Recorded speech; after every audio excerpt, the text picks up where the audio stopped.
जो एक है और पॉइंट ऑफ व्यू लेते हैं। डॉक्टर मारिया सुल्तान साहब हमारे साथ मौजूद हैं, डिफेंस एनालिस्ट हैं। जी डॉक्टर साहब, thank you so much for your time. Doctor Maria, ये बताइएगा कि पाकिस्तान, ऑब्वियसली इस वक्त हम यही बात कर रहे हैं, पाकिस्तान सऊदी अरब मुआहिदा सिफारती सतह पर बहुत बड़ी कामयाबी डेफिनेटली है, लेकिन दिफाई जाविये से इसको आप कैसे देख रहे हैं?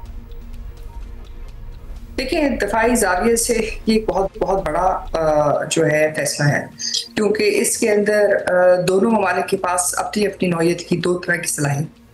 जैसे कि आपने देखा कि हिंदुस्तान पाकिस्तान के माबेन जो जंग हुई वो high technology high tempo war थी, यानी कि जो एयरफोर्स की डिबेट में लड़ी गई, जिसमें साइबर, जिसमें इलेक्ट्रॉनिक वॉरफेयर, ये तमाम कंपोनेंट्स इस्तेमाल हुए। इसका मतलब ये कि मुस्तकबिल में जो भी जंग होगी वो स्पेस बेस्ड होगी, साइबर बेस्ड होगी, AI बेस्ड होगी।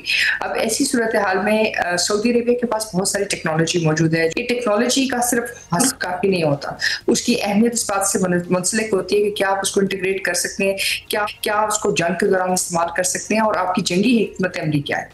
पाकिस्तान इसके बरक्स, जब आप पाकिस्तान का अहाता करते हैं दफाई सलाहियत का, तो पाकिस्तान के पास 5 अहम चीज़ें हैं। सबसे पहले पाकिस्तान एक एटमी रियासत है, उसके बाद पाकिस्तान के पास एक इंडिजिनस मिसाइल फोर्स है, यानी इसका मतलब ये है कि अगर कोई मुल्क आपको मिसाइल्स के बेसिस पे किसी भी किस्म का कोई खतरा लाता है तो आप उसका जवाब या उसका रद्द-ए-अमल दे सकते हैं।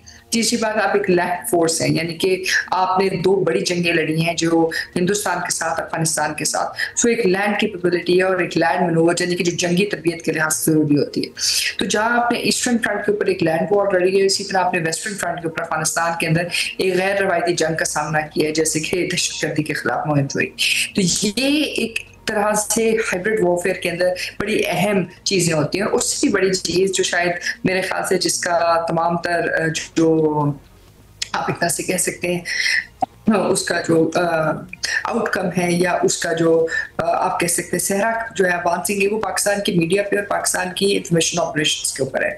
क्योंकि बाकी तमाम जो इस्लामी ममालिक हैं उनके पास शायद इतना रोबस्ट, इतना प्रोएक्टिव मीडिया मौजूद नहीं है कि जो अमली तौर पर रियल बैटल टाइम के अंदर शाना बशाना चले आपकी डिफेंस और मिलिट्री स्ट्रैटेजी के साथ। जो आप चले, आपने पुलवामा के बाद जो पहलगाम के अंदर जिस तरह हिंदुस्तान का जो एक तरह से आप कह सकते हैं बयानिया है, उसको शिकस्त दी, उससे आपने उनकी जंगी प्लान के अंदर एक बहुत बड़ा झोल डाल दिया। और ये वो तमाम सलाहियत है जो आपकी इंडिजिनस कैपेबिलिटी से और जो आपकी स्पेस है कि जहां आप इंडिजिनस तौर के ऊपर ये दफाई सलाहियत खुद हासिल भी कर सकते हैं और सकत भी रखते हैं। अगर आप इन दोनों को मिलाते हैं तो आप ये समझ सकते हैं कि जो आइंदा दहाई, कम से कम आइंदा 2 दहाइयों के लिए पाकिस्तान और सऊदी अरेबिया का इलाक़ा इस खित्ते के अंदर बिलखसूस इस्लामी ममालिक को नाकाबिल तस्खीर बना देगा। डॉक्टर साहब, अब भारत में ऑब्वियसली वावेला मचा हुआ है, भारतीय मीडिया इस मुआहदे पर बहुत शोर मचा रहा है। यकीनी तौर पर मोदी सरकार भी चुप तो नहीं बैठेगी, उन्होंने कहा भी है कि वो उसको देख रहे हैं, बहुत से मामलात पर गौर कर रहे हैं। आपके ख्याल में दिफाई तौर पर भारत कहाँ खड़ा है और वो क्या करेंगे इसके बाद? एक राय ये भी है कि वो कोई मिसएडवेंचर दोबारा करने का सोच सकते हैं। देखिए, उनको देना भी चाहिए। वो कर क्या रहे थे? उन्होंने सऊदी अरेबिया को वो एक इक़्तिसादी तौर पे अपना पार्टनर बनाना चाह रहे थे, लेकिन दिफाई एतबार से अगर आप हिंदुस्तान की अस्करी हिकमत अमली का मवाजना करें या इसराइल की अस्करी हिकमत अमली का मवाजना करें या अमेरिका की अस्करी हिकमत अमली का मवाजना करें, तो आप देखेंगे सारी की सारी यकसा थी, यानी एक ही तर्ज की इन्होंने जंग लड़ने की कोशिश की। जहाँ इसराइल को कामयाबी हासिल हुई, जहाँ अमेरिका को कामयाबी हासिल हुई, यानी कि उन्होंने प्रिसिशन स्ट्राइक्स की, और दूसरी तरफ से कोई रद्द-ए-अमल नहीं आया। और रद्द-ए-अमल क्यों नहीं आया? कि उन्होंने तजारती तौर पर ममालिक को रोका हुआ था, यानी कि तकरीबन $1 ट्रिलियन से ज्यादा इस वक्त तजारती हुजूम है जो मशरिक़ वस्ता और अमेरिका के दरमियान, मशरिक़ वस्ता और इसराइल के दरमियान है, तो वो उस तरह का इम्पैक्ट नहीं आ सका।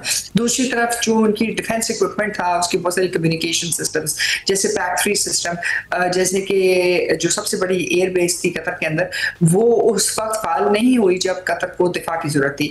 जो अमेरिकन एयर डिफेंस सिस्टम्स थे जैसे कि S-400 की तरह, वो उस तरह चले भी नहीं, यानी कि वो टेक्नोलॉजिकली भी अगर आप उनको पेपर पे देखें तो लगता है कि उनसे आगे कोई चीज़ नहीं, यानी उनका दिफा इतना मजबूत है।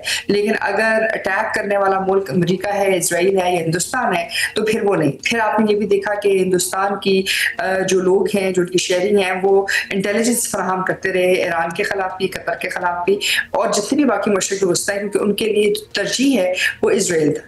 तो एक लिहाज से उन्होंने अब्राहम अकॉर्ड्स और इन तमाम चीज़ों के साथ मिलकर एक तरह से पूरे जो रिसोर्सेज हैं इस खत्ते के, उनको जकड़ लिया था। इस माहिदे से, जो सिर्फ एक सिक्योरिटी माहिदा नहीं है, जो एक सिक्योरिटी माहिदा नहीं है, कि पीपल टू पीपल कॉन्टैक्ट पे भी है, ये टॉप बॉटम भी है, बॉटम अप भी है, और साथ ही साथ इसके अंदर इक़्तिसादी कंपोनेंट्स भी हैं और आवाम के कंपोनेंट्स भी शामिल हैं।